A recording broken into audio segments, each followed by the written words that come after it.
You are listening to the Taps and Teas Show, weekly conversations for people passionate about marketing, golf, and craft beer. Marty is the co-founder of Bad Rhino, an award-winning digital marketing agency helping golf and craft beer brands get real results in social media marketing. Here is your host, Marty McDonald. Hey everybody, welcome to another episode of Taps and Teas. And I know I've been teasing this for a while that we're going to get back to golf and beer after all the marketing stuff and with this whole pandemic. And we're finally starting to release all these craft beer as well as golf interviews. And it's going to be a little bit more lighthearted than talking about the hardcore marketing pieces that we were talking about over the past few months. And it's going to be fun. And I'm looking forward to getting back to the essence of this podcast finally. And today I have a great guest, really unique in my mind, because I see him in a way, just in the brief conversations that we've had, like kind of like a little bit of a pioneer in digital, which is interesting in the golf world. Like he doesn't have 10 years experience within there. He's got, a little bit more than that. And it's really interesting to hear as he laughs about that, a little bit interesting to hear his path and how he got there. But my guest today is Peter Sanders. He has a company called Shot by Shot, and he jumped out of the insurance industry to kind of move into the golf world and develop Shot by Shot way back in 1989. So when I said a few more years than 10, that's where we're talking to here. And the interesting part about it and what I loved about it was when I took a look at what the product was and what it does, I was like, okay, this is pretty cool because of a few things. And it's really analytical. You have a lot of neat little things there, but he's worked for a while. He's been in Golf Digest. He's worked with PGA Tour professionals. He's done a whole host of things I'll let him elaborate on. But without further ado, I will let Peter introduce himself now. So Peter, I heard you chuckle in there, so I know you're there. Yeah, Marty, that's very nice. Thank you for that introduction. I'm an avid golfer like you. And when I was fortunate enough to finally join a country club, which I couldn't do until my job, and I knew I was going to be somewhere for a while. You don't lay out a pretty good number to join a club, and then the company goes, we're moving you. So I landed in with my reinsurance company in Greenwich, and I was lucky enough to get into a very nice golf club there. And I decided that I wanted to learn to play the game, and I wanted to become competitive. So I started keeping all the stats that you read about in Golf Digest. Did you hit the fairway? Did you hit the green? How many putts, up and downs? But I found it useless and misleading. And there was no comparative data other than the tour. And it was a bit depressing to find out that I needed to hit 8 or 9 more greens in regulation per round. And I had no idea how to do that. So I leaned on the computer skills that I had, computer modeling skills that I had been exposed to in the insurance business, where I created models. I didn't touch the keys. I didn't do that, but I would say to someone that was touching the keys, let's create this algorithm and let's put in these variables and let's run it. And then we'd do it. And then I'd say, well, now let's change it, this and that. And it worked really well. And so I became very, very familiar with creating computer models and analyzing things. And I said to myself, shoot, I could do this for golf. I could create a computer model of how the game is played at scratch or par, and then have people compare each of their shots, the starting value and the ending value, against my model with the scratch player, and calculate whether they're gaining or losing shots on each one. And it's now, I called it strokes lost and saved, and it's now called strokes gained. So it's been a wonderful journey. I've been able to play golf all over the world. I've made so many good friends in the golf business. And, here I am with shotbyshot.com. That's great.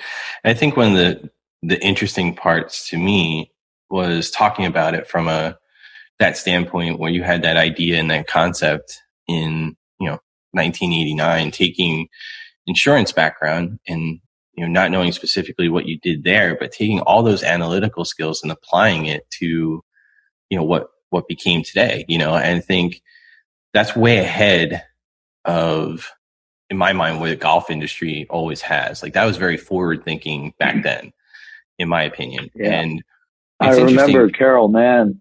Go ahead. I'm sorry. No. I remember Carol Mann, a Hall of Famer whom I met, and she helped me get some players in the LPGA world to use my new revolutionary program. And she said to me over dinner one night, Peter, what you're doing is fabulous, but it's so far ahead of your time. You're going to have to be really tough-skinned and really hang in there until the golf world can catch up with that. Mm-hmm. And she was right.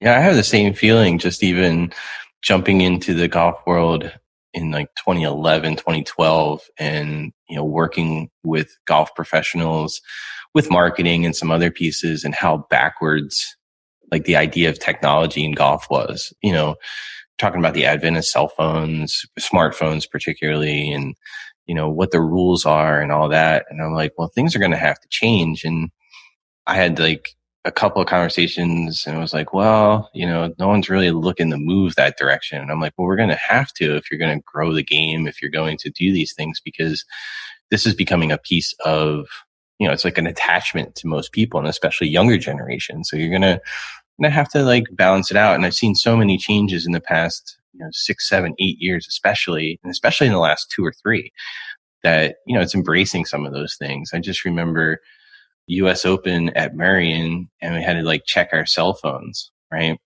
And couldn't bring a cell phone onto the course. And there's part of me that loves that, right? Part of me that loves that you're in the moment, as a player or as a patron when you're going to watch an event, and you're not distracting players. But then I'm also like, this is going to turn off a lot of younger kids and younger people, because they're used to having it now, and Marion, that was in 2013. So 7 years ago. I'm like, it's got to change. And then slowly but surely over the next few years, it started to change pretty quickly.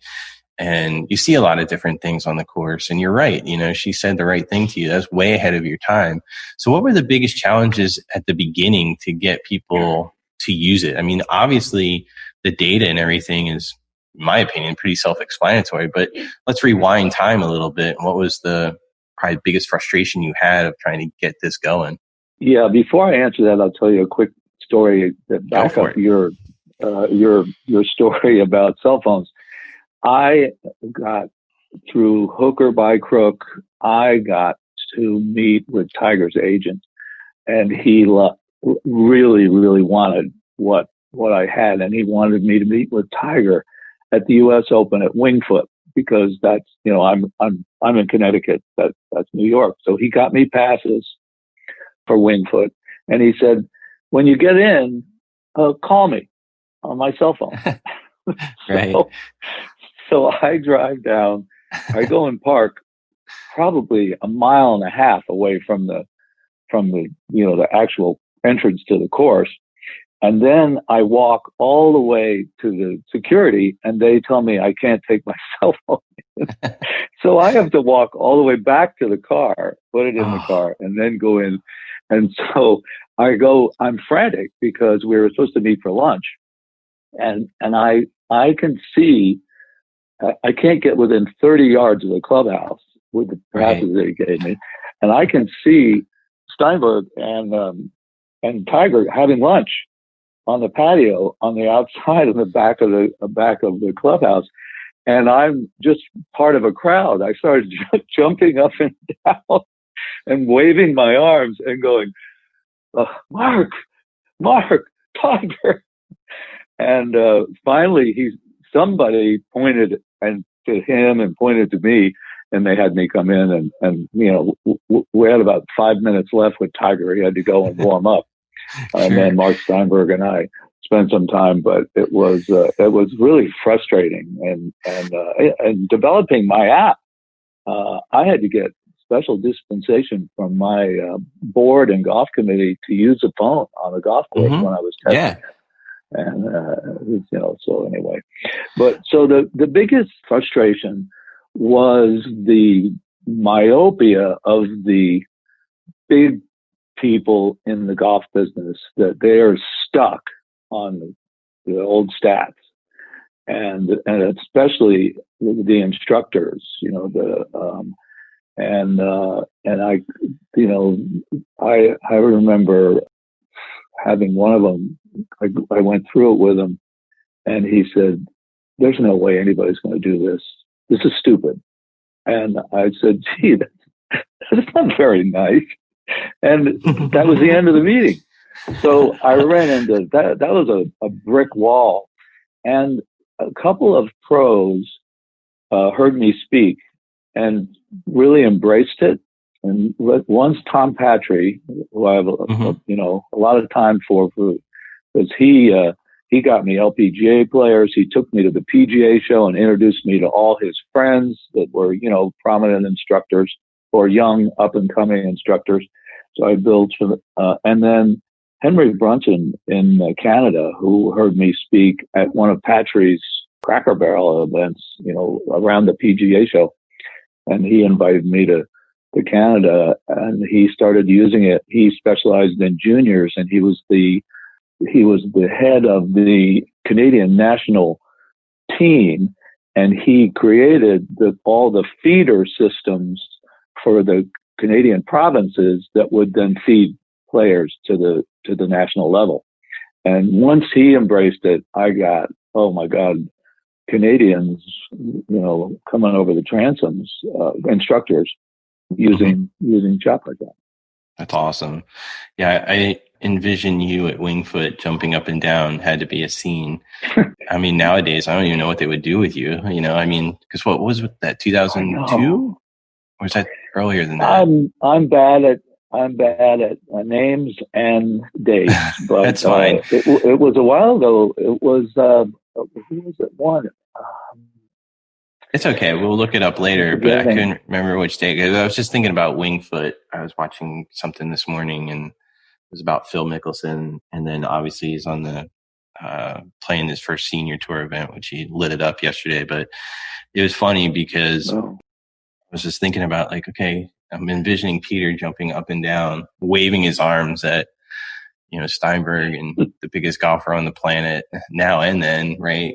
Like, man, like he didn't get arrested. But really. No, it's amusing. In the first conversation we had a couple of weeks ago, I can relate to that. Like, I got called on by just putting feelers out there into the golf world because I was so interested, and I saw golfing, daily fee courses and even country clubs, like, just mismanaging their digital media. So I was like, I can help you guys, and I know the golf world enough that, I can help you at least stop the bleeding, and what you're doing just seems absurd. And, it was like, I wouldn't say I was laughed out of the room, but it was pretty close, where I was just trying to be helpful. I wasn't necessarily trying to gain their business. I was like, you realize, like, there's better ways to do this digital stuff than what you're doing. And it can help you. It can bring people that may be intimidated to come play golf for the first time. And you can help explain it just by using some things on the internet to, bring that out. Because, even today I talk to people that are like, yeah, I always wanted to get into playing golf. And I'm like, just go out, and they're like, well, I'm worried about slowing down somebody's play. And I'm like, look, most people, unless they're just not a nice person, they're going to understand that. Just talk to them. Be like, hey, it's one of my first times out. But the digital piece, I always thought would be a good bridge to that. And it's really not until, like we said, recently. So your struggles must have been immense. So, like, let's fast forward just a little bit, and, cell phones are now out there, and then you have more. Has it been easier in the past, 5-6 years for you to kind of grow shot by shot a little bit, where people even more embracing? I mean, you have about 30,000 individual subscribers and 200 group leaders. And so you have a good, footprint, but, how's that been over the last few years for you? Yeah, better. The business has grown. It's only my inability to get it out there. I've bootstrapped this entire thing with my own money and my sweet wife who put up with all this. So it's I can't pay for advertising, those kinds of things, but word of mouth has done pretty well, and my response to Google search and the articles that I write has fueled the random visitors, is what I call the golfers, the regular golfers that sign up online for it. And so it grows and grows. Yeah, well, that's good. I'm looking for your help. I'm looking for your help to put a big bounce in that. Oh, well, we'll talk about that later. But I think the bootstrap concept is how I started every business that I've been involved in, and you learn a lot more, in my opinion. And sometimes it's a struggle. Don't get me wrong. Like, yeah, I would love to have unlimited capital to go do whatever, but you do learn, and you learn sometimes not at the pace you want. You want it to be faster, but the things that you learn within there usually make it a much steadier, much rock solid type product, whether it's digital or physical. And I think that's really cool that you can get it by word of mouth to grow that much. I think that's an amazing thing. And I've been all over the internet searching for golf products, people, everything. And I didn't learn of yours until just a few weeks ago. And it was one of the more unique things I saw. And I'm like, this is interesting. Like, this is neat to me. And I think a lot more people need to know about it, which is why we're talking. Hey, if you're enjoying what you're hearing on the show and want more, head on over to tapsandtees.info and get our free report with game-changing tips and strategies straight to your inbox. Just enter your info and stop being stuck with no marketing plan. Explain to everybody what Shot by Shot does. Like, I go to shotbystshot.com. What do I do as a golfer? Well, you learn a simple data recording system of the data that we ask for, and of all the newcomers in the strokes gain business, because of my 30 years of experience, we've honed it down.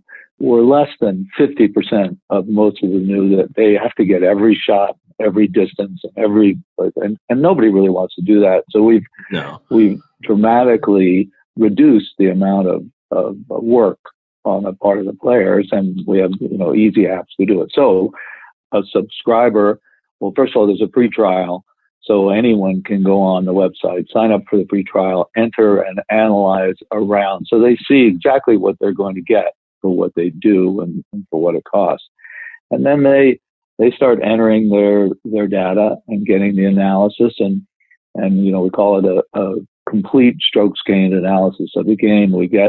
They get back a relative handicap for each facet of the game as compared to their target handicap group.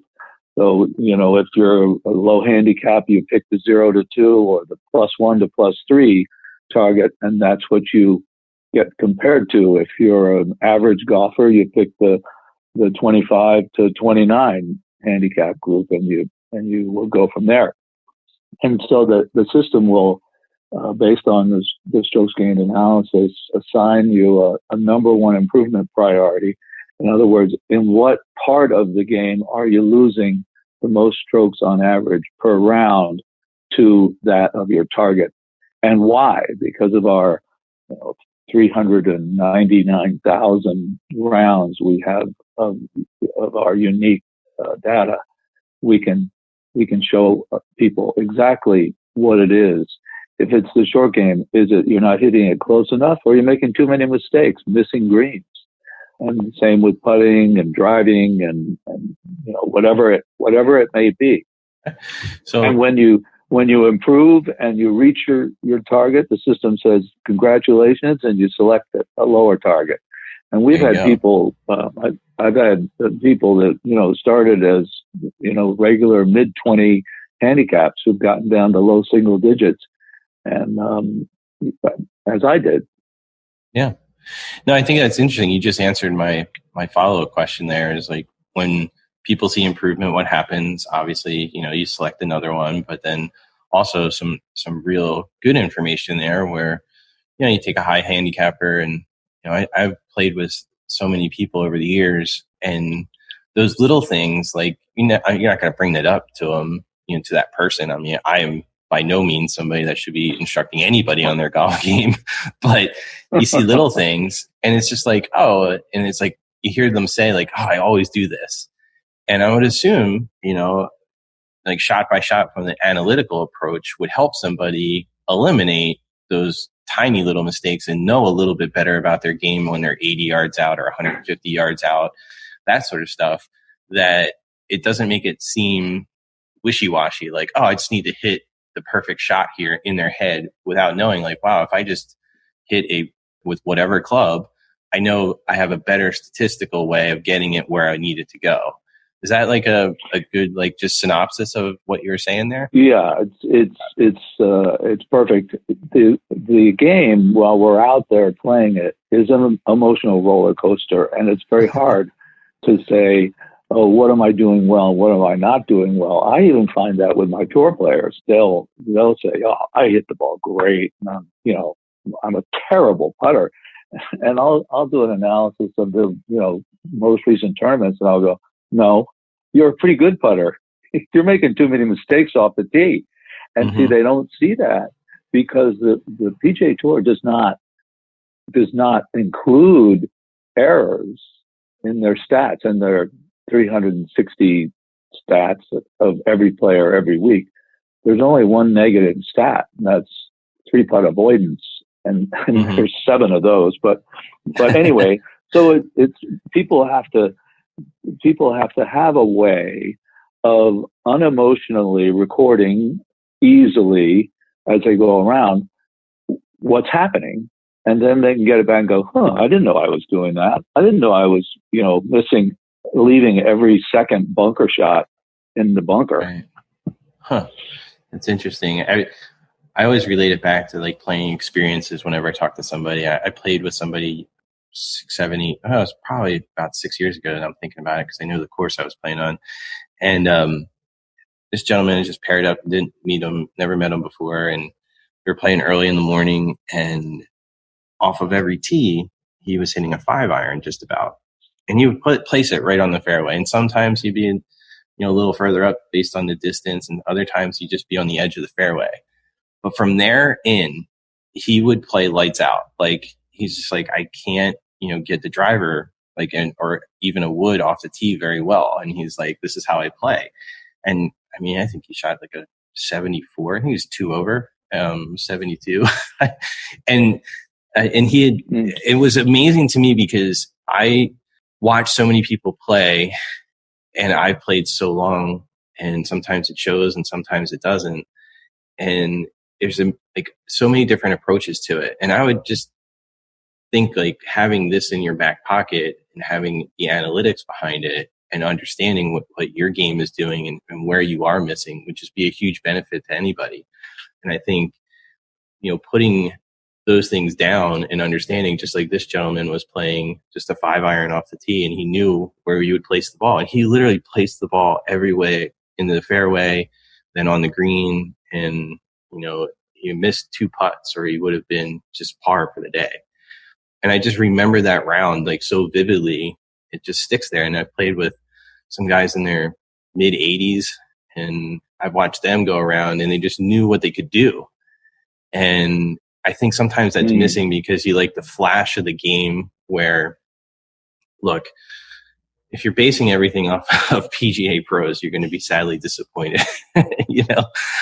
No one's going to go out and hit the ball 330, on a regular basis. Those guys are a lot different, and the way they play and practice are much different. And, golf to me is a very personal game, and you're in your own head. Like you said, it's an emotional roller coaster when you're out there. But every once in a while, if you shot by shot, be able to pull out data in your mind and be able to make that, and you'll feel better. And then it just builds, you're not going to make every shot, it's not going to help you with your swing mechanics. But if you understand some of those things, you'll have a much more enjoyable time out there. Well, if you know your strengths as well as your major weaknesses, you can play to your strengths. Like that gentleman played to his 5-iron off the tee, and you can address with your pro or lessons or reading magazines, whatever your weakness is, and try to not to play to it. Say, I want to avoid that type of shot, or or as he did, he avoided the driver. Mm-hmm. Yeah, he would say every time he would hit something, it's like every once in a while, he's like, I hit a good shot. He's like, most of the time it would just put me in trouble. And then he's like, I just hated playing, and then he's like, it would throw me off. And he's like, this is how I play right now. And I was like impressed because it was interesting. Yeah. Now that moving into, I'm not the kid anymore that could go up and just, swing away and power something out there. And then now that when I play with, younger guys, and then I watch them do the same thing, and I'm like, oh man, I'm the older guys that are now hitting par or birdie and, taking a couple bucks off these guys. And it's kind of like, whoa, the roles are reversed, but you learn your game and it's fun. And I think that's the whole point of golf, is you learn a little bit about yourself along the way. So let's just shift a little bit here and just talk about golf in general. Like, when did you start playing? Like, how did, how did you get into golf? My dad thought he should take up golf because it would be good for his business relationships. So he dragged me out. I was 7 years old, and I had a cut-off driver, a cut-off 5-iron, and a cut-off putter. And we played 9 holes at a public golf course in Washington, D.C. called Haynes Point. And the little 9-hole course that we played had 9 greens, no sand traps, no trees, no nothing. You just played 4 out and 5 back. And we did that every Saturday afternoon until I got into playing sports that other than golf. And then I dumped Dad. And I said, no, I'm not doing that with you anymore, because I was playing basketball and football and all that. But I had a game. And so when I went away to college and I took his clubs with me because he wasn't playing anymore, one of my roommates played golf on the UVA golf team. And when spring training came around for him to warm up, he got access to the private club in Charlottesville. Oh, nice. And he would take me and a couple of our fraternity brothers, and we'd play a $5 Nassau then, back in, the early 70s, late 60s.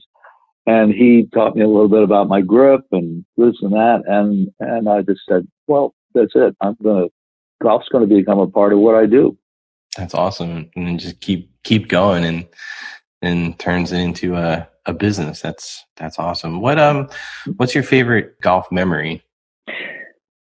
It has to be breaking 80 at first time playing Pebble Beach in a business event that I was invited to play in.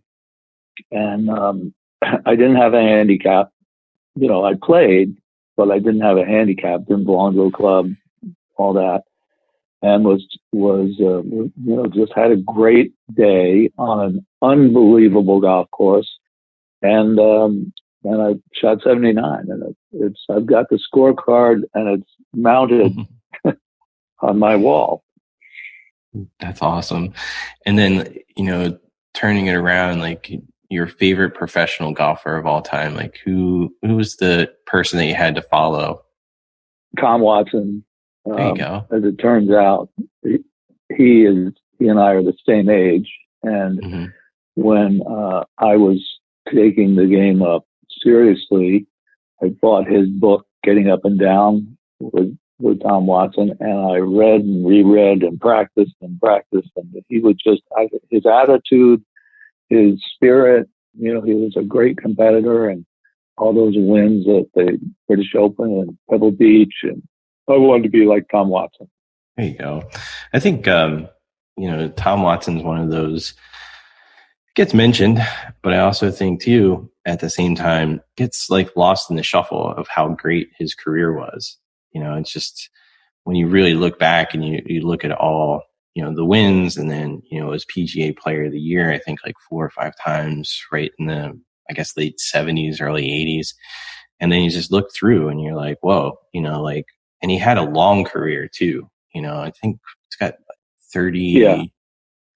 I don't know if it's 40. I think it's just as a high 30 wins on tour. Like, it's like one of the great players of all time, but it does get lost in the shuffle every once in a while. I think when they mention people, That's a great answer. Is there like a specific shot he made that you remember that's just like, oh, it's just burned in your brain? Sure. It was the up and down on the 17th hole at Pebble Beach to win the Open.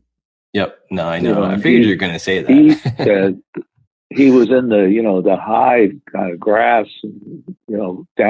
downhill to a close cut pin. And evidently he said to his caddy, I'm going to make this. Mm-hmm. He did. Yeah. And that was Jack was on the tee, I think. Or was he playing with Tom? Yeah. I don't think he was playing with him, but Tom needed it. He needed it. Yeah. Yeah. Yeah. They recall that I just finished, was it Arnie and Jack, the book, and they mentioned that specifically, that shot. And I can't remember whether he was playing with them or he was on the tee, but he just knew it was done then at Pebble.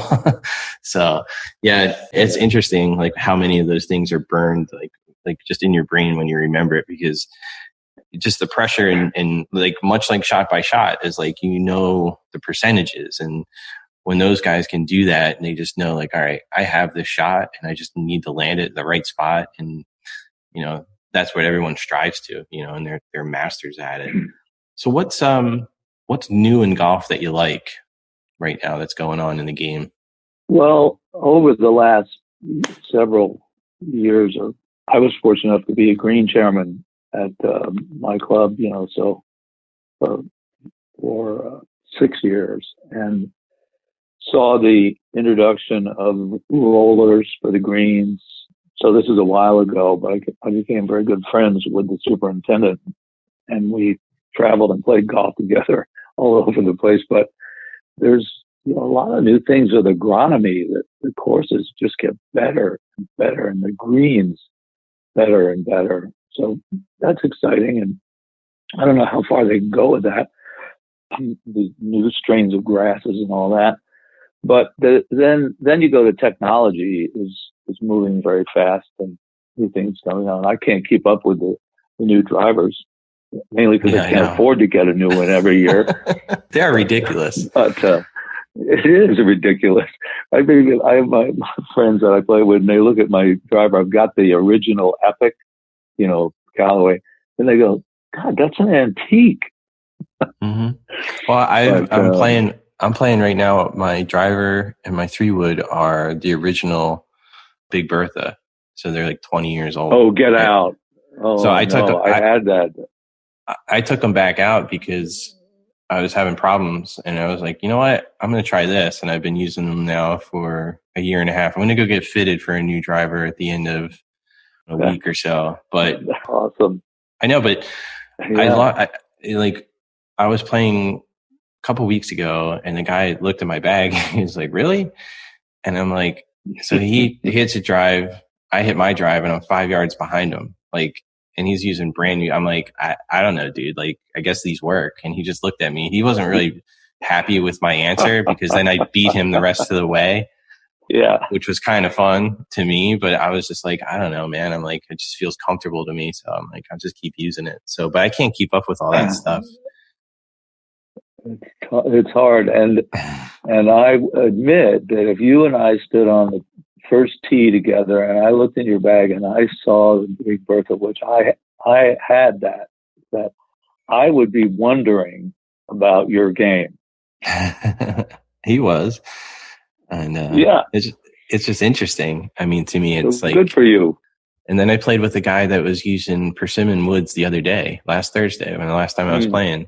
And I was like, oh, I love that sound, because I heard it and I turned around and he was like, oh, and I'm like, what's up with that? He's like, I like to play with it every once in a while. And so we were just talking about it because that's what I learned on. And, when I was a kid, and even my grandfather used to say, he's like, if you learn to hit these, he's like, then we'll see what happens. And I learned to hit those, and he was like, all right, and we just kind of graduated from there. But last question here, it's a two-parter. So what's your favorite course that you've ever played? And then what's one course that you want to play that you haven't? Well, I've been lucky in my ability to play courses, but my favorites are colored by the experiences that I've had and the people with whom I've played. But Pine Valley is my favorite course. I had the great pleasure of playing in an event there for 12 years and played against the who's who in amateur golf. But and it's a wonderful, wonderful risk reward course. Every shot gives you a bailout, which then makes the next one harder, or a high risk shot, which then makes the next one easier. And it's just a wonderful place. Awesome. And then the one that I list? The one that I haven't played. Oh, Augusta. Fair enough. Who doesn't? Who I know. Who Yeah. that? I probably will never. I've had some near misses where I got a last minute invitation and couldn't go, but I've been to the event twice, and I said to myself, and I had a great experience, and wouldn't trade it for the world. But I said, I'm not going back unless I'm playing. I'll have to share that story. I have a friend of a friend that has an interesting story about the time he got to play there, but we don't have time for that. But Peter, I really enjoyed speaking with you, and I look forward to speaking with you more. And for everybody out there, it's shotbyshot.com. Take a look at it. It's really interesting, and it's some fun stuff for your game. And I think one of the unique things, as Peter said earlier, is it can help you improve, and it's not gimmicky in any way. You just have to be honest with yourself and where you're at, and you start tracking the information, and it's an easy way to do it. So get out there and check it out. And Peter, anything else to add? I just want to thank you, Marty. This is a pleasure, and talk to you anytime. Sounds like a plan. Well, everybody, I appreciate it. A couple more episodes coming out in the next few weeks. We'll be more on the golf topic than beer for a little bit, because we had some crazy stuff going on in the world, but we have some interesting people coming up, and I look forward to speaking or having you hear everything. And if you have any questions, just reach out. And if you have the opportunity, please go check out shotbyshot.com. Peter, thank you. Thank you, Marty. This is the podcastfactory.com.